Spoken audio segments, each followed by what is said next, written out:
It is almost mid-season. Can you believe it? We're in week 4 of the Super 10, and let's jump right into our rankings. We've got a little bit of a change in the upper crust of the poll. Mandarin 2-1. They had a nice win over Riverside last week, 28-6. The Riverside defense had been cracking, so good game for Tremel Jones, Jamie French, and the Mustangs. They are at rival Atlantic Coast this week in the district opener. Number 9, Range 2-1, a nice win over Sandalwood, 14-8. Jamari Whitehead with a fumble recovery inside the 5-yard line to kind of deny Sandalwood at the end of that game.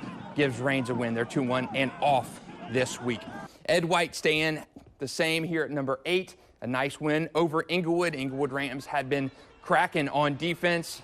Ed White 36 points on them.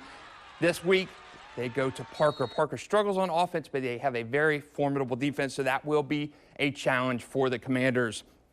Baker County, an unreal game last week in the Border Classic. They beat Richmond Hill 35-32. And how about this? Cam Smith, 10 touches, 336 yards, 3 touchdowns. That's almost 34 yards a touch. Unbelievable individual performance from him up there. And the Baker County defense, a goal line stop as time ran out to preserve that win. Great effort by Kevin Mays and the Wildcats to steal that game away at the finish in the Border Classic and made that finale worth watching, worth staying up late for. Baker County with Baldwin in a district game this week. You hear me talk about Jackson a lot. They're staying at number 6 this week. They're 3-1, a 13-10 win over Fletcher in overtime. They have got that tough schedule continuing with Spruce Creek coming over to Main Street this week. Coach Christopher Foy and the Tigers are rolling along. Big change this week. Bowles drops from 2 to 5 in our rankings. They lost to Brunswick 20-3 in the Border Classic. They've got a tough one this week against Trinity Christian. See if they can bounce back from that loss. 4, 3, and 2. Some changes this week. All these teams sliding up one spot. Creekside, again, I mentioned Baker County in the Border Classic. Creekside in the Border Classic, unbelievable game. 21-20 over Glen Academy. Nicky Williams, 3 touchdowns in that game.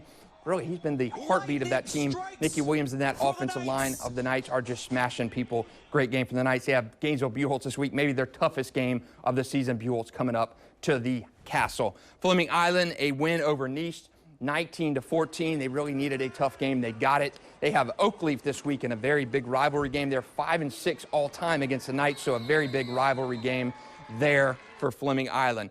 Bartram Trail, they slide up one spot. They're 3-0. They beat Mainland last week 17-3, and they're on the road again to Tallahassee Legion on Thursday night. We've seen the Bartram defense really kind of shine this year and really kind of take a step above that offense. Bartram's defense has been moving along.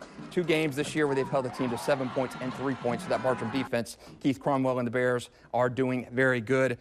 Really no surprise here in our number 1 team. They've been here from the outset of the season.